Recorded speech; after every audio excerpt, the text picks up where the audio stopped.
What is good, everybody? Welcome to an Epic My Damn Toys video. I know it looks really odd and stupid right now, but I am on the way to Hollywood Studios right now, literally on the way, walking towards it right now. And I didn't want to do a front face cam because I've been sweaty and ugly all day. So what I'm going to do is, I messed up the intro to my Crown Jewel review. So what I'm going to do is just go ahead and plug all the original footage. So I did not get to watch the show, but I do know what happened. And I did want to break down the show and give you all of my highlights and personal opinions on everything that happened at the show. So with that being said, guys, I'm just going to cue the intro, and then it will go straight into the little show review there. And it's not even my real intro. It's sort of a mock-up, funny, stupid version of my intro. So I hope you guys enjoy it. Hopefully nothing's messed up, but you never know with editing on phones and all that trash. So I apologize for the terrible, low-quality editing, audio, and visuals. But hopefully you guys enjoy anyway and appreciate the video. So with that being said, guys, let's go ahead and get started.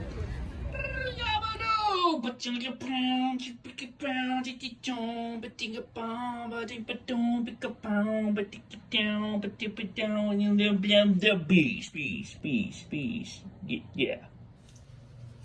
All right, guys, so getting into the first matchup, we did have the Battle Royal, the 20-man Battle Royal for the #1 contendership for the United States Championship. You know, we had 20 guys in there, and ultimately, Humberto Carrillo did win the #1 contendership. Later on the night, he would take on the United States champion, AJ Styles. Going into that matchup, I thought that, you know, a big name would win, like Buddy Murphy or somebody like that. I originally picked The Miz. I didn't know, you know, I'm just throwing out names here. The Miz really hasn't done much of anything, so I thought maybe they'd throw him a bone in this show. That did not happen. And, you know, I was just kind of going with things. I also want to apologize for the echo. If there's a slight echo, I do apologize for that. But moving on, guys, Humberto Carrillo did win the Battle Royal. He went on to take on AJ Styles for his United States Championship, and he did lose. AJ Styles retained his championship after Carrillo did win that 20-man Battle Royal. A lot of people predicted that down in the comment section below. I think that Carrillo is a solid wrestler. He just, I don't know, he just doesn't offer anything special to me. I think that guys like Andrade, I think that there's a lot of guys that could use the spotlight over him, even Buddy Murphy and multiple names like that.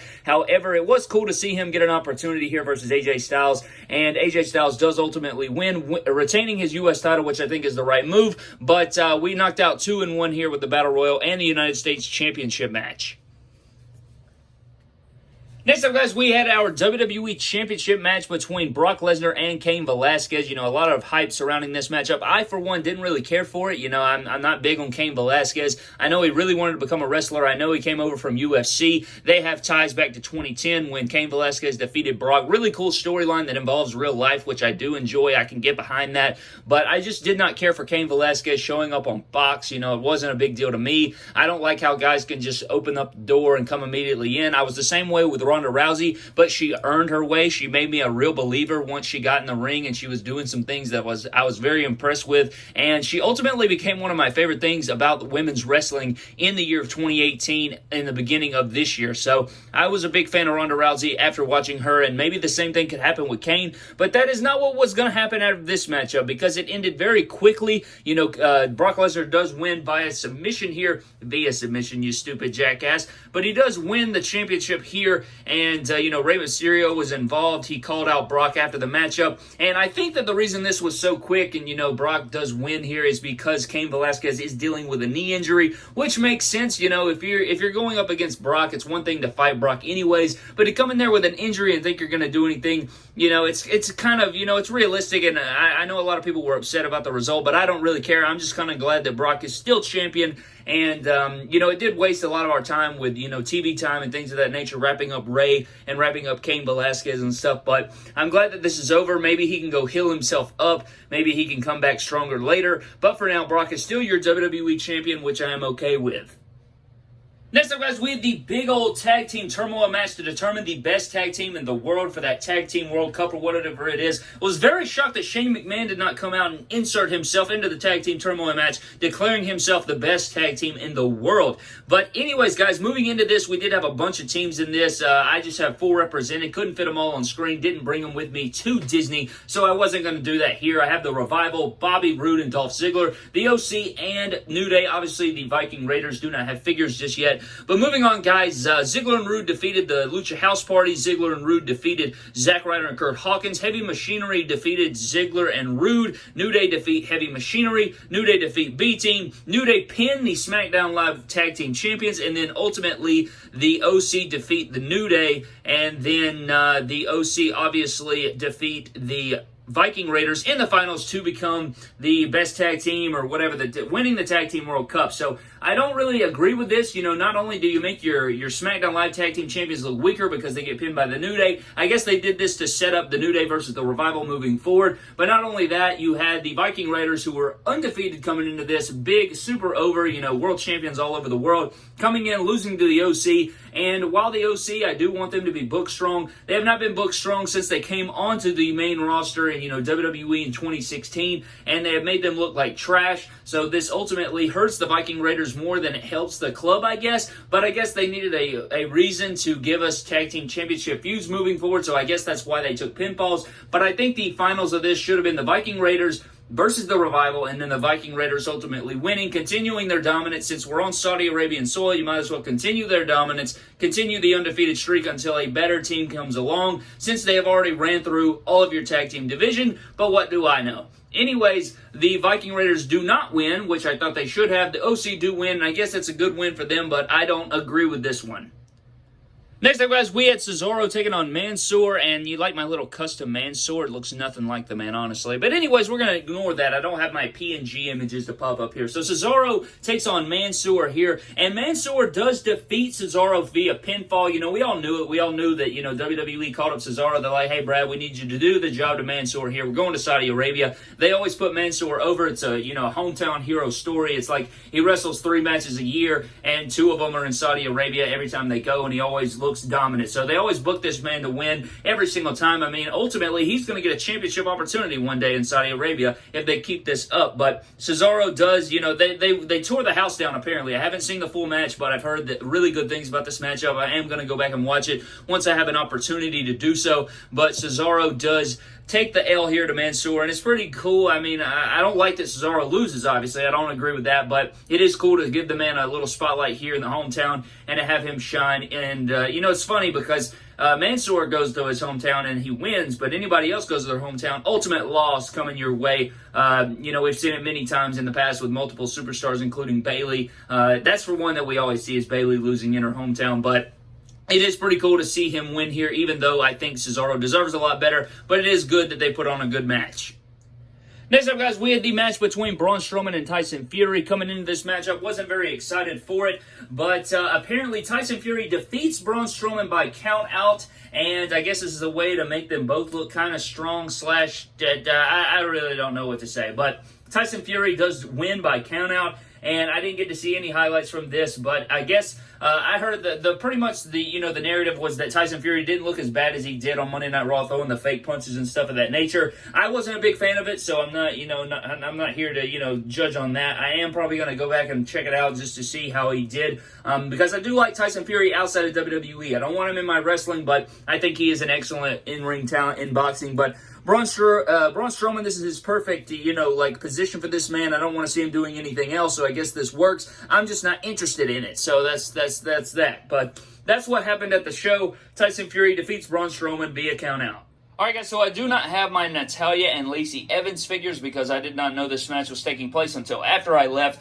They announced it, they did it, and I thought this was really huge for women's wrestling in general, and I did want to include this in the review. But Natalya does defeat Lacey Evans. It wasn't more of a wrestling match as far as storyline's concerned because we've seen these ladies tag and wrestle, but it is a really awesome moment to see them finally get to wrestle on Saudi Arabian soil, and hopefully this is a step forward for their culture and everything over there that's going on. So we'll have to see about that. But it is really cool to see Natalya defeat Lacey Evans and have that match take place. It meant a lot to the ladies, and I'm sure that it meant a lot to a lot of people in WWE. So that was really cool for them. And, I just wanted to plug this in.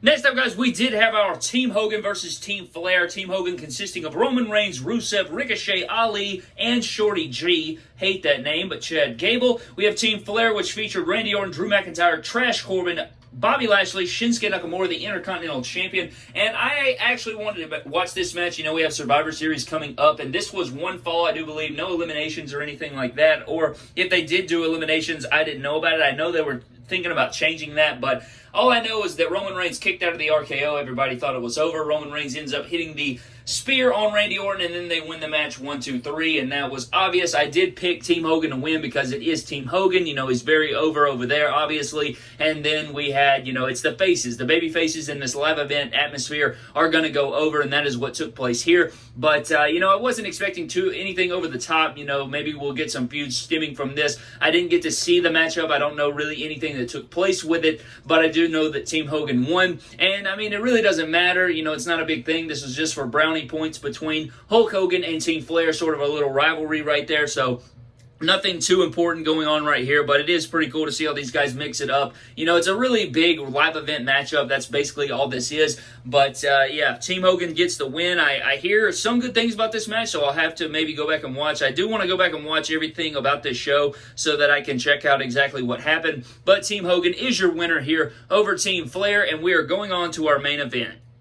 And for the main event, ladies and gentlemen, we had the Falls Count Anywhere match between the Fiend Bray Wyatt taking on Seth Rollins in a Falls Count Anywhere matchup. I knew that my man Seth Rollins right here was going to drop the championship, ladies and gentlemen. It was just, you know, it just had to be done. And Seth Rollins does ultimately lose the Universal title. And while, you know, it kind of sucks for a Rollins fan, I agree with this move. I think that it should have been done at Hell in a Cell. You know, WWE completely doo-dooed on this thing, and they made it where he had to win on Halloween. He had to win in Saudi Arabia. The Fiend had to win later rather than, you know, when he should have won it at Hell in a Cell. You know, the whole throwing the match out and all that crap was ridiculous, and it is really crappy that they had to wait and put it on the Fiend at Halloween and Bray Wyatt here in this matchup, but it happened. You know, it is taking place, and one thing that I am concerned with is, you know, is the Fiend on Raw and Bray Wyatt on SmackDown, because I don't really agree with that. I hate that. I don't like that idea. I think they need to be on the same show, and it kind of overexposes Bray Wyatt, you know, if he's on two shows rather than just one,